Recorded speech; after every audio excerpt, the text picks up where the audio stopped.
नमस्कार, मैं हूं अनिल सिंह और जी बिजनेस पर इस बचे हुए पूरे महीने में हम लगा रहे हैं वेल्थ चेकअप कैंप। जी हां, खराब बाजार में भी आप किस तरह से बाजार में निवेश अच्छे तरीके से करके बड़ी वेल्थ बना सकते हैं, इसके फॉर्मूले क्या है। इस खास सीरीज में, इस कड़ी में आज हम आपसे मिलवाने जा रहे हैं एक बेहद खास मेहमान से। वेल्थ क्रिएटर से मिलिए। आज इस सीरीज में हमारे साथ कार्यक्रम में शामिल हो रहे हैं देश के दिग्गज वेल्थ क्रिएटर और HDFC AMC के MD और CEO और साथ ही एमफी के चेयरमैन भी नवनीत मुनोत साहब हमारे साथ कार्यक्रम में हो रहे हैं शामिल। आइए करते हैं शुरुआत हमारी इस खास सीरीज की।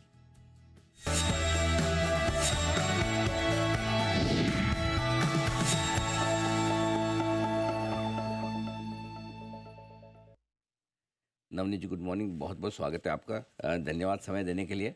वैसे आप सुनना तो नहीं चाहेंगे, लेकिन फिर भी मैं थोड़ा सा फ्लैशबैक में ले जाना चाहता हूँ। या अब से ठीक 5 साल पहले यही समय, मार्च का महीना, 20, 22, 23 मार्च का समय, कोविड का समय, राइट। और बड़ा हाल ख़राब था। मतलब एक तरफ जान के लाले पड़े थे और साथ ही वेल्थ की भी हाल बुरी थी। बहुत मुश्किल समय हमने देखा है। लोगों को ये वाला समय भी उतना ही मुश्किल लगता है। क्या फ़र्क है तब की और अब की मुश्किलों में? तो अनिल जी, उस समय मुझे याद है 20 मार्च का दिन था, तब 8000 निफ्टी हो गया था, राइट। गिरते गिरते गिरते 12000 फरवरी में निफ्टी था, 8000 हो गया था। और उस समय ऐसा लग रहा था कि शायद कुछ ही दिनों में कंप्लीट लॉकडाउन अनाउंस हो जाएगा, जो 24 मार्च के दिन हुआ। और उस दिन 7500 या 7600 के आसपास निफ्टी ने अपना 7500। बॉटम बनाया। आज के दिन बराबर 5 साल पहले अनिल जी 8000 का निफ्टी था। अब अगर मैं उस समय आपको कहता है कि अगले कुछ दिनों में एक लॉकडाउन हो जाएगा, भारत में भी रिसेशन होगा, पूरे विश्व में लाखों लोग अपनी जान गंवा देंगे, करोड़ों लोग इससे प्रभावित होंगे, उसके 1-2 साल बाद बड़े महायुद्ध होंगे, यूरोप में होंगे, मिडिल ईस्ट में होंगे, और उसकी वजह से कमोडिटी प्राइजेस, ऑयल प्राइजेस बढ़ जाएंगे। इवन यूएस, यूरोप में इन्फ्लेशन 10% हो जाएगा, यूएस की इंटरेस्ट रेट 1% से 5% हो जाएगी। मैं बता सकता हूँ अगले 5 मिनट इतना कुछ बोलूँगा तो आप बोलोगे कि फिर तो भाई जाने कुछ दो। कहीं नहीं करना चाहिए, बाजार को 5 साल के लिए छोड़ देते हैं। लेकिन 8000 वाला निफ्टी अनिल जी आज 23,000 है। अब इतनी मंदी 5-6 महीने की होने के बाद भी आज 23,000 का निफ्टी है, जब वो 8000 का था। और अगर आप अनलकी थे और आपने फरवरी में पैसा लगा दिया 1 महीने पहले, जब बाजार का पीक बना 12000 का, तो वहाँ से भी तब भी मोटा दुगुना मोटी है। दुगना पैसा हो गया, तो आपका 13-14% बन गया। और अगर आपने वो नीचे में लगा दिया तो करीब 16-17% बन गए। और अगर वो HDFC फ्लेक्सी कैप फंड वगैरह होते तो उससे भी ज़्यादा बन गए।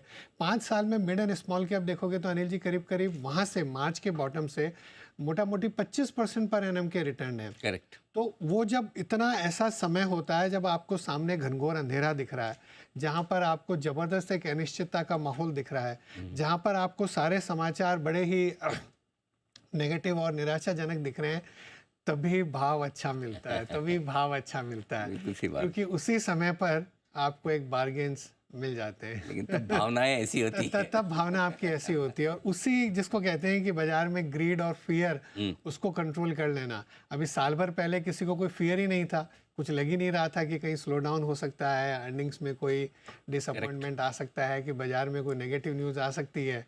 और आज सबको लग रहा है कि नहीं, अब तो कुछ अच्छा नहीं हो सकता। तो वो जो पेंडुलम की तरह बाजार दोनों तरफ घूमता रहता है, उसमें अगर थोड़ा सा धैर्य और समझदारी रख ली जाए तो भी अच्छे पैसे बन जाते हैं। बिल्कुल बात सही है।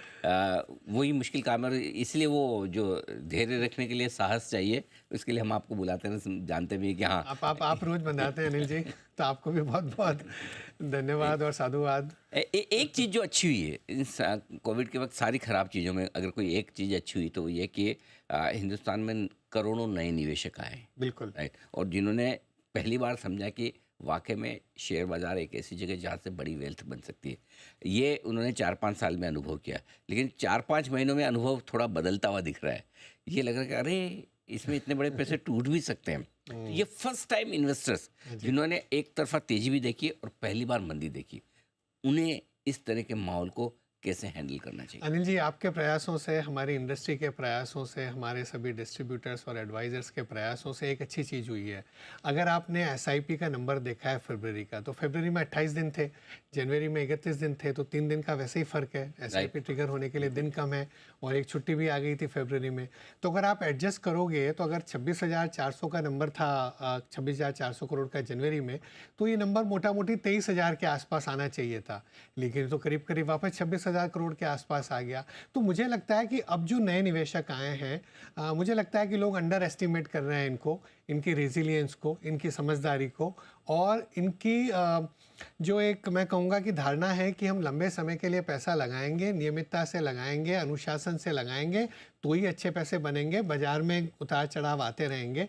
तो इतना जो उनको एक मैं कहूँ कि अभी सभी लोगों के प्रयासों से जो ये संदेश मिला है, उसका मुझे लगता है कई हद तक काफ़ी फ़ायदा हुआ है। जो डायरेक्ट इन्वेस्टिंग कर रहे हैं, कई सारे शेयर्स ऐसे हैं जो 40, 50, 60% गिरे हैं। आप तो रोज़ एक्सपर्ट से बात करते हैं, कंपनियों से बात करते हैं, आप खुद भी बताते हैं। लेकिन अगर आप उसके कंपैरिज़न में म्यूचुअल फंड्स की एनएवी देखोगे, तो वो उसके कंपैरिजन में उनका जो खुद का पोर्टफोलियो है और जो एक म्यूचुअल फंड का पोर्टफोलियो में, तो उनको क्लियर डिफरेंस दिख रहा है प्रोफेशनल फंड मैनेजमेंट का। बिल्कुल ठीक तो बात। मुझे लगता है कहीं ना कहीं एक म्यूचुअल फंड के प्रति विश्वास बढ़ेगा और जब ऐसा करेक्शन आता है तभी ये समझ भी आती है कि म्यूचुअल फंड ऐसा प्रोडक्ट नहीं है, इक्विटी फंड ऐसा प्रोडक्ट नहीं है, शेयर बाजार ऐसी जगह नहीं है जहाँ हर महीने हर 3 महीने आपका पैसा ऊपर ही बढ़ता रहे, बाजार में उतार चढ़ाव आएंगे। फरवरी महीने के आंकड़ों की आपने बात की, एक बहुत इंटरेस्टिंग आंकड़ा कि 44 लाख नई एसआईपी जुड़ी है और 55 लाख बंद हुई है। क्या एक तो चलिए किसी की मैच्योर हो गई, समय पूरा हो गया और वो बंद हो रही, तब तो ठीक है। दूसरे कुछ लोग होंगे ऐसे भी जो डर के मारे बंद कर रहे हैं कि भाई और गिर जाएगा, या मतलब मेरे जितने पैसे बने वो तो बचा लूँ। क्या सबसे बड़ी गलती अगर कोई इन्वेस्टर इस वक्त कर सकता है तो वो ये है कि एसआईपी बंद कर दे? बिल्कुल।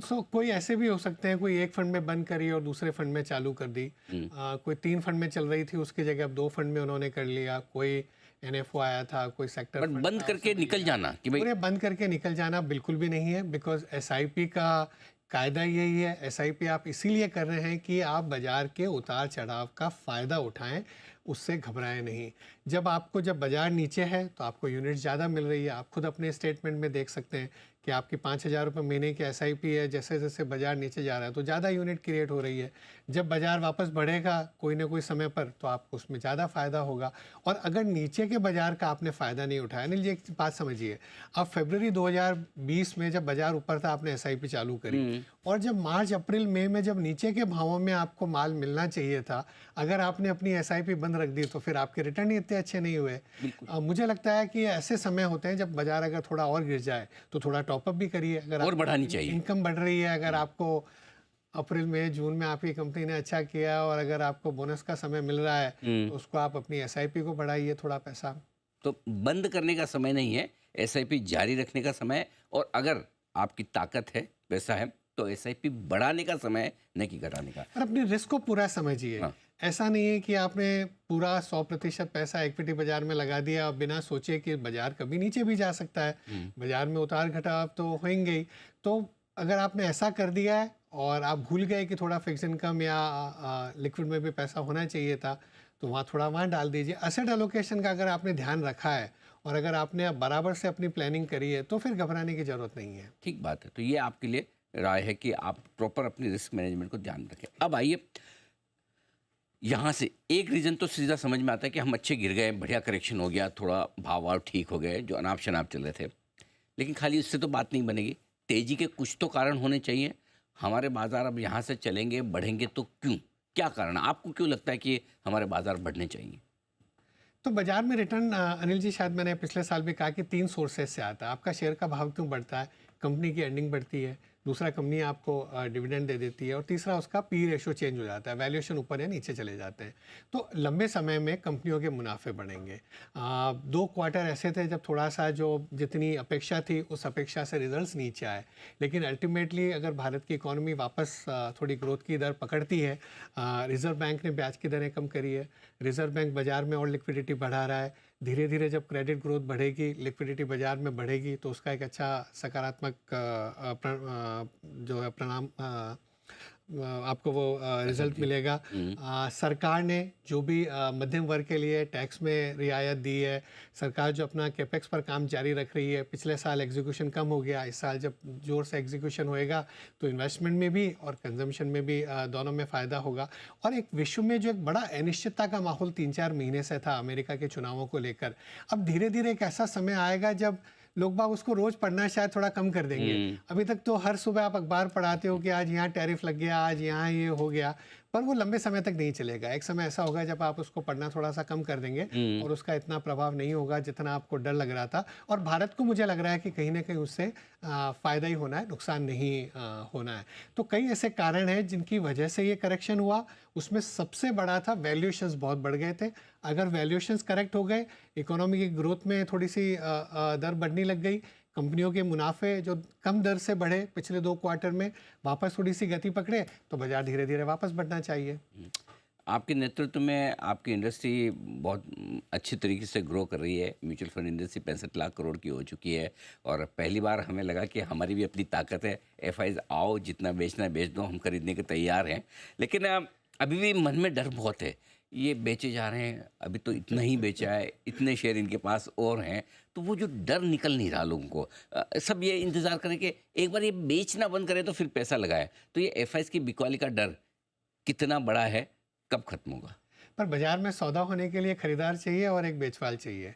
तो जब यहाँ के निवेशक इतना खरीद रहे हैं तो कोई तो बेचेगा। तो एक विदेशी निवेशक ने बेचा, थोड़ा कंपनियों ने बेचा, कंपनी मीनिंग या तो प्रमोटर ने बेचा, या कंपनी ने आईपीओ में पैसा रेस किया, या कोई प्राइवेट इक्विटी या वेंचर कैपिटल ने बेचा, या गवर्नमेंट ने डाइवेस्ट किया।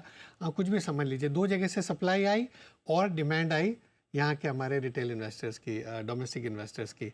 कभी न कभी कुछ ऐसा समय आएगा जब शायद हो सकता है प्राइमरी सप्लाई कम हो जाए और डोमेस्टिक इन्वेस्टर्स खरीदते रहें, तो हो सकता है फॉरेन इन्वेस्टर्स का भी बाइंग आ जाए। पिछले 30 वर्षों में मोटा मोटी उन्होंने खरीदा ही है ज़्यादा। पिछले 1-2 वर्षों में हमने देखा है कि चाहे हमारे वैल्यूएशंस दूसरे कुछ बाज़ारों के कंपैरिजन में कम हो गए, यूएस का मार्केट इतना ज़ोर से चला है पिछले कुछ वर्षों से, तो थोड़ा पैसा वहाँ भी चला गया। इमर्जिंग मार्केट्स की अट्रैक्टिवनेस थोड़ी सी कम हो गई।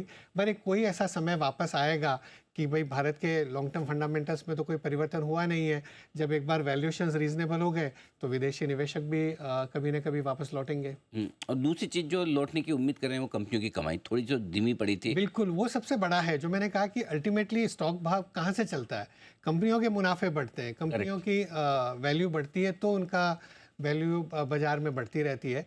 तो वो जो एक बाजार का जो भाव था और जो बाजार की अपेक्षा थी रिजल्ट को लेकर, उसकी अपेक्षा के कंपैरिजन में रिजल्ट्स नीचे आए पिछले 2-3 क्वार्टर से। कई कारण बने उसकी वजह से, लेकिन कहीं ना कहीं जब मैंने कहा कि जो पॉलिसी पिवट है, चाहे वो आरबीआई की पॉलिसी हो, चाहे वो सरकार का कैपिटल एक्सपेंडिचर एक बार पिकअप हो, सरकार ने जो कंजम्पशन के लिए कदम उठाए और कंपनियों ने भी जो कदम उठाए होंगे। कई बार ऐसा मैं बोलता हूँ अनिल जी कि जब बाजार बहुत बढ़ता है, जब शेयर के भाव बहुत बढ़ते हैं, तो थोड़ा कंपनियों में भी थोड़ी कहीं ना कहीं कंप्लेसेंसी आ जाती है, यार सब कुछ अच्छा कर रहे हैं भाई, शेयर बाजार वाले सब हमको बोल रहे हैं कि हम तो सब अच्छा ही कर रहे हैं। जब बाजार नीचे जाता है तो मैनेजमेंट भी जगता है। हाँ, सही बात है। थोड़ा कि भाई ध्यान देना पड़ेगा।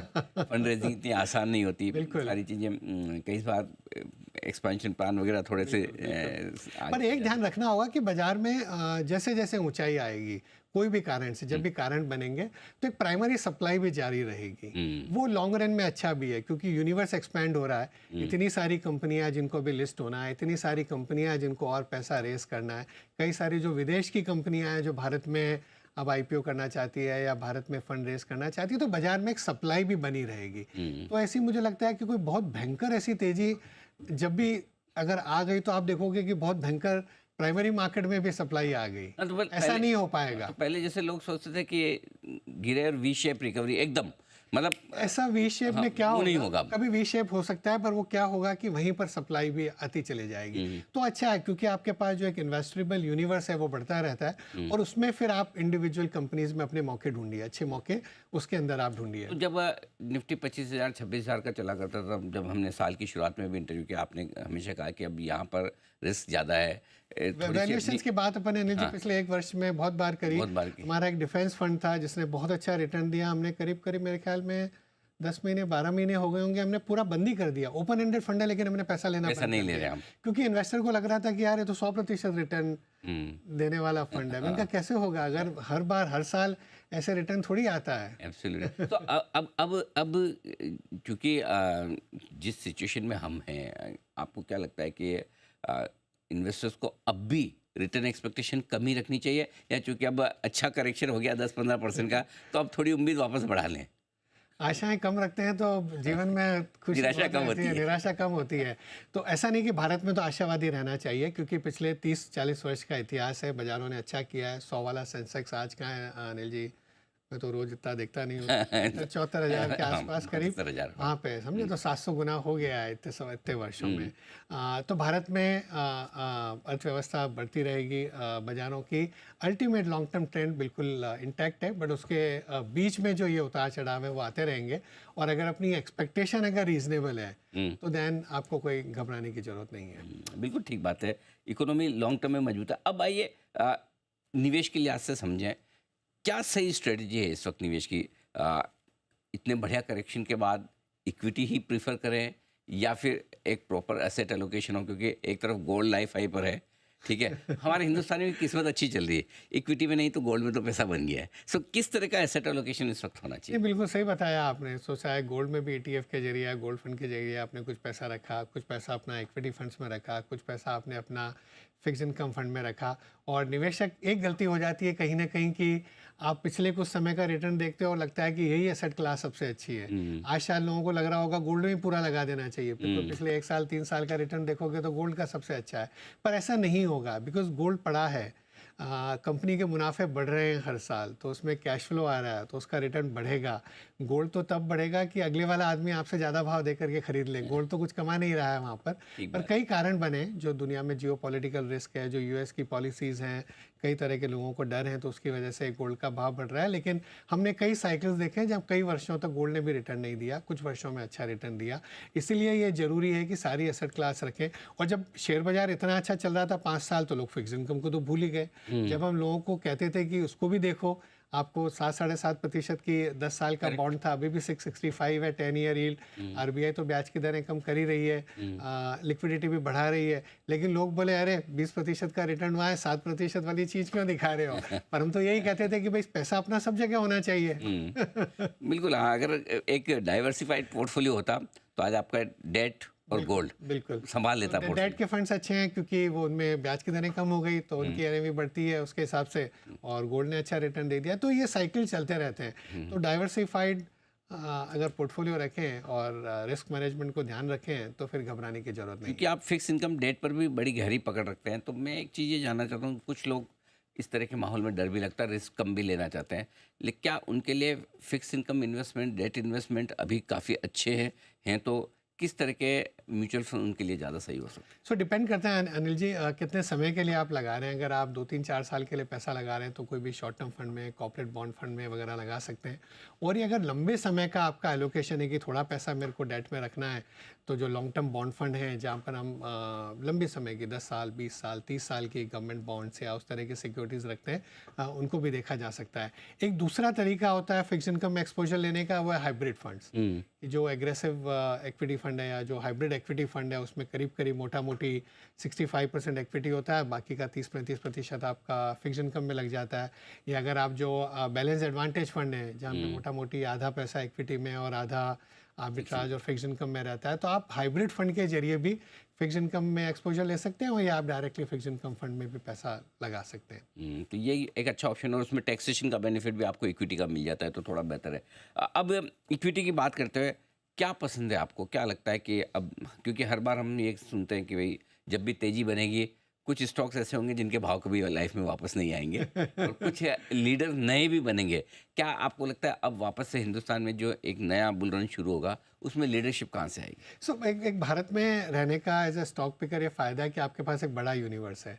आपके पास इन्वेस्टमेंट साइकिल के से रिलेटेड स्टॉक्स हैं, कैपिटल गुड्स, इंजीनियरिंग, कंस्ट्रक्शन। आपके पास कंज्यूमर से रिलेटेड, चाहे ड्यूरेबल हो, चाहे स्टेपल्स हो। आपके पास होल जो नया डिजिटाइजेशन हो रहा है उससे रिलेटेड स्टॉक्स हैं। आपके पास हेल्थ केयर है, आपके पास टेक्नोलॉजी, बहुत सारा एक बड़ा यूनिवर्स है। स्टॉक पिकिंग आप उसको कोट मत करना, नीचे लाइन जो मैंने आपको सेक्टर्स बोले हैं, तो मैं आपको उदाहरण दे रहा हूँ कि बाजार में यूनिवर्स बहुत बड़ा है। और उसमें से मुझे ऐसा लग रहा है कि बड़ा एक मैक्रो कॉल ऐसा नहीं है हमारा इस समय पर। इस समय पर हमारा है कि आप स्टॉक स्पेसिफिक सिलेक्शन पर ध्यान दीजिए। तो हमारे जो फंड मैनेजर्स हैं उनसे आप बात करेंगे तो अभी वो यही कहेंगे कि भाई स्टॉक पिकिंग पर ध्यान दीजिए, क्योंकि क्या होता है जब इस तरह की सेलिंग आती है बड़ी, जब इस तरह से बाजार गिरता है, तो कई बार कुछ स्टॉक्स होते हैं जो काफ़ी चीप हो जाते हैं। हो सकता है सेक्टर के लिए इतना ख़राब नहीं हुआ हो, उस कंपनी में फंडामेंटल्स इतने नहीं गिरे हों, बट कोई टेक्निकल फैक्टर से सेलिंग होने की वजह से वो कोई कारण से अगर शेयर गिर गया है तो वो आपके लिए एक अच्छी अपॉर्चुनिटी हो गई। तो धीरे धीरे नीचे स्टॉक पिकिंग पर ध्यान दीजिए। एक और बात जो बार बार कही जाती है कि जब खराब बाजार हो तो लार्ज कैप पे फोकस कीजिए करेक्शन के बाद। ये सेफ्टी भी देते हैं, बढ़ने में भी पहले होते हैं, लेकिन वो रिटेल इन्वेस्टर्स वो खरीदना नहीं चाहते या खरीद नहीं पाते हैं। उन्हें लगता है इतना बड़ा शेयर लेके उनका फिर मूड वापस मिड कैप स्मॉल कैप की तरफ जाता है। तो ये कश्मकश है लार्ज मिड स्मॉल कैप की, इससे कैसे देखें? क्या फिर ऐसे में पिछले साल ज़्यादातर कॉन्वर्सेशंस में अनिल जी हमने यही कहा कि हाँ, लार्ज कैप में थोड़ी मार्जिन ऑफ सेफ्टी ज़्यादा है relatively. Mid and small caps में वैल्यूएशन बहुत ज़्यादा बढ़ गए हैं, इन्वेस्टर्स को कॉशियस रहना चाहिए। थोड़ी तो अब मैं कहूँगा कि हमने एक थोड़ा चेतावनी दी थी। अब उनमें काफ़ी में करेक्शन भी अच्छा खासा हो गया। कई मिड कैप स्टॉक्स हैं, कई स्मॉल कैप स्टॉक्स हैं जिनमें अच्छा करेक्शन देखने को मिला है। तो हो सकता है कहीं ना कहीं एक अट्रैक्टिवनेस टू दैट एक्सटेंट बढ़ गई है, वैल्यूएशन का कंफर्ट वहाँ भी बढ़ गया है। लार्ज कैप में ज़रूरी, अगर हम लॉन्ग टर्म एवरेज से अगर हम कंपेयर करें बाजार का वैल्यूएशन, तो लंबे समय का इतिहास अगर हम देखें तो वैल्यूएशन सब ठीक ठाक लेवल पर आने लग गए हैं। निवेशक नए हो या पुराने, हर तेजी और मंदी के मार्केट में कुछ न कुछ लेसन्स जरूर मिलते हैं। इस बार भी मिले होंगे। तो जानने से पहले एक गुरु मंत्र या एक कोई सलाह उन इन्वेस्टर्स के लिए जो पैसा लगा कर बैठे हैं या जो पिछली बार तेजी मिस कर चुके थे, देखे कि हमें किसी ने बताया ही नहीं इतने भी पैसे बनते हैं स्टॉक मार्केट में, दोनों तरह के लोगों के लिए क्या राय है? अभी भी अनिल जी आपने इतने प्रयास किए हैं पिछले कई वर्षों से, हमारी इंडस्ट्री ने भी इतने प्रयास करे हैं, लेकिन 5.25 करोड़ ही निवेशक है म्यूचुअल फंड में भी। तो अभी तो ज़्यादातर निवेशक वही हैं जिन्हें लगाना बाकी है। तो अगर बाजार नीचे आ गया तो उनके लिए मौके और खुल गए हैं। और जो अभी के निवेशक हैं उनको मैं यही कहूँगा कि अपनी SIP जारी रखिए, अपना निवेश जारी रखिए। भारत का लंबे समय में भविष्य उज्ज्वल है और यहाँ की जैसे कंपनियाँ मुनाफा बनाएंगी तो आपको कहीं ना कहीं रिटर्न में मिलेगा। म्यूचुअल फंड इंडस्ट्री भरसक प्रयास कर रही है कि अब आपको लंबे समय में आपका सेवा कर सकें हम आपकी। मैं तो हमेशा एक फार्मूला बताता रहता हूँ वो STP वाला कि sound investment plus time plus patience, सही निवेश, लंबा समय और संयम, ये तीनों का संयोग बनेगा तब अच्छा वेल्थ क्रिएशन लंबे समय में हो पाएगा। और उसमें समय और संयम का बड़ा रोल है। बिल्कुल। सही निवेशक अगर आपने कर दिया तो सही निवेश के लिए तो आप और आपकी पूरी इंडस्ट्री पूरे प्रयास कर ही रहे हैं। और वाकई में म्यूचुअल फंड इन्वेस्टर्स को पिछले सालों में काफ़ी बढ़िया और बड़ी वेल्थ बनाने का एक मौका मिला है। वर्षों से अब तो लोगों के पास ट्रैक रिकॉर्ड है। हमने वो 30वीं वर्षगांठ मनाई HDFC फ्लेक्सी के फंड की, तब 33 साल के, और इंडस्ट्री में फंड्स हैं ऐसे 33 साल का ट्रैक रिकॉर्ड आपके देख सकते हैं कि क्या क्या नहीं हुआ है 30 वर्षों में, उतार चढ़ाव। कंपनियों का इतना ट्रैक रिकॉर्ड नहीं होता जितना एक म्यूचुअल फंड की स्कीम का ट्रैक रिकॉर्ड है। और उससे अंदाजा लगा सकते हैं कि बढ़िया से बढ़िया समय में क्या हुआ है और ख़राब से ख़राब समय में क्या हुआ और उसके बाद क्या होता है। उम्मीद करें कि नवनीत जी आप इसी तरह से और आपकी पूरी इंडस्ट्री हिंदुस्तान के निवेशकों के लिए इसी तरह से आप वेल्थ क्रिएट करते रहें। बहुत बहुत धन्यवाद आज समय देने के लिए, आपको बहुत बहुत शुभकामनाएं भी। तो नवनीत मनोज साहब MD और CEO HDFC म्यूचुअल फंड से और साथ ही एमफी के चेयरमैन, बताते हुए एक साफ राय जो सबके लिए सबसे इम्पोर्टेंट है वो ये कि अगर आप SIP करें तो कृपया करके इस तरह के बाजार के माहौल में रोके ना। अगर बढ़ा सके तो बहुत अच्छी बात है, और अब तक आप इंतज़ार करते रहे, नया पैसा न लगा पाएँ, तो ये SIP के लिए आपके लिए बाजार में उतरने का है सबसे सही समय। ये है गोल्डन वर्ड जो आप ध्यान में रखें। इस खास शो में इतना ही, मुझे दीजिए इजाज़त, नमस्कार।